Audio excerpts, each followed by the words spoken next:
तो हेलो दोस्तों, ये इस श्रृंखला का जिसमें हम इंग्लिश लैंग्वेज को सीख रहे हैं का तीसरा वीडियो है। और आज हम चर्चा करने जा रहे हैं 3 शब्द जो कि बहुत से सेंटेंसेस बनाने में या डे टू डे जो हम बातचीत करते हैं इंग्लिश में उसमें यूज़ होते हैं। और वो 3 शब्द हैं इज़, आर, एम।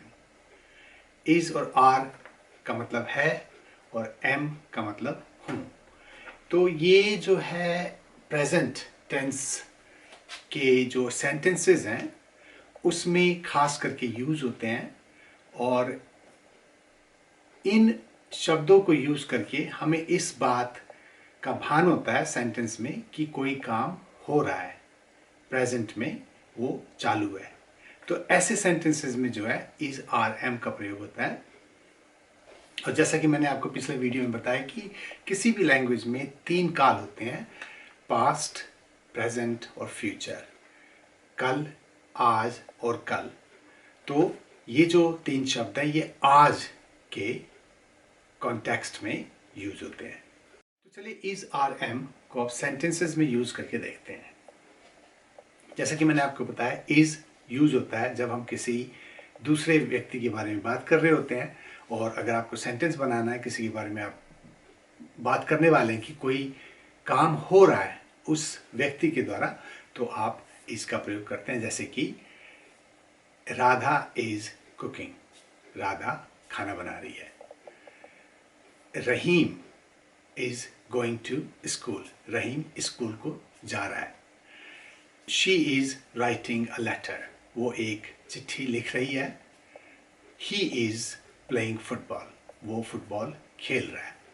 तो ऐसे वाक्य जिसमें कोई काम हो रहा हो उसमें इज का प्रयोग करके इस तरह के सेंटेंसेस बनाए जाते हैं। अब हम आते हैं आर पे।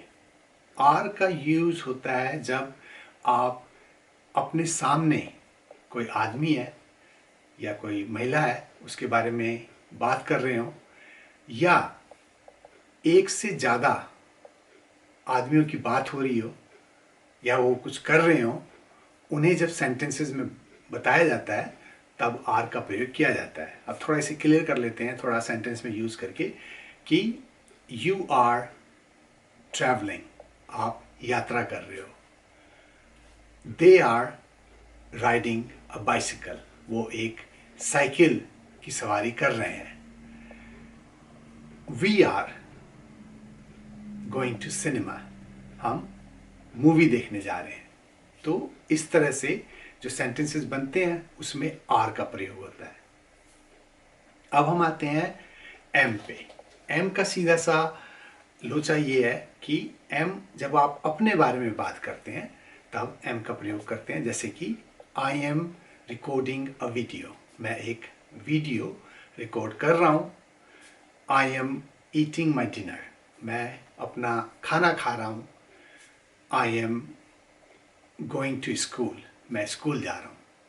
तो जितने भी आपसे संबंधित वाक्य हैं उसमें जो है आप एम का प्रयोग करते हैं। तो ये तो हो गया सकारात्मक, क्योंकि इसमें ना शब्द का प्रयोग नहीं है।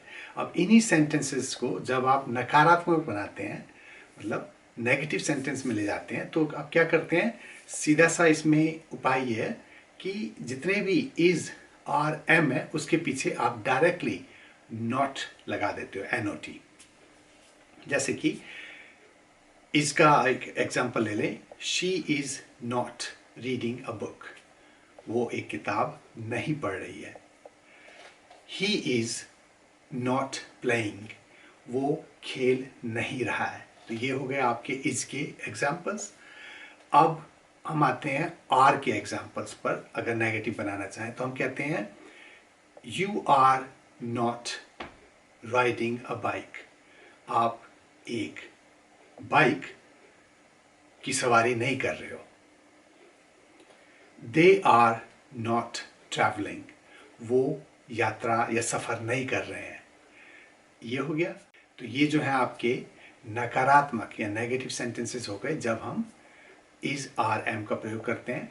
अब इन्हीं शब्दों को यूज़ करके जब आप क्वेश्चंस बनाना चाहते हो तब इसे किस तरह से यूज़ करते हैं। तो इसमें क्या होता है कि सबसे पहले जो इज आर एम है उसको आप सबसे आगे ले आते हो सेंटेंस के।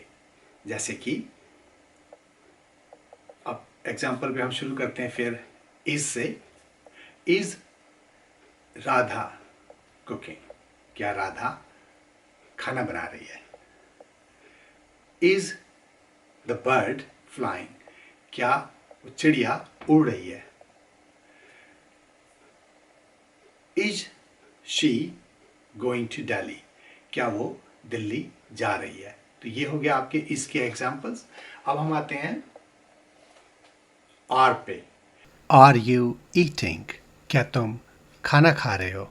आर यू रीडिंग, क्या तुम पढ़ रहे हो। आर वी ट्रैवलिंग, क्या हम यात्रा कर रहे हैं। Are Rahim and Mohan going to school, क्या रहीम और मोहन स्कूल को जा रहे हैं। Am I recording a video, क्या मैं एक वीडियो की रिकॉर्डिंग कर रहा हूँ। Am I reading a book, क्या मैं एक किताब पढ़ रहा हूँ। तो इस तरह के सेंटेंसेस जो हैं उसमें इज आर एम का प्रयोग होता है। तो होपफुली आपको इन 3 शब्दों को समझने में आसानी हुई हो। एक नई वीडियो में आपसे फिर मिलते हैं। तो आज के लिए इतना ही।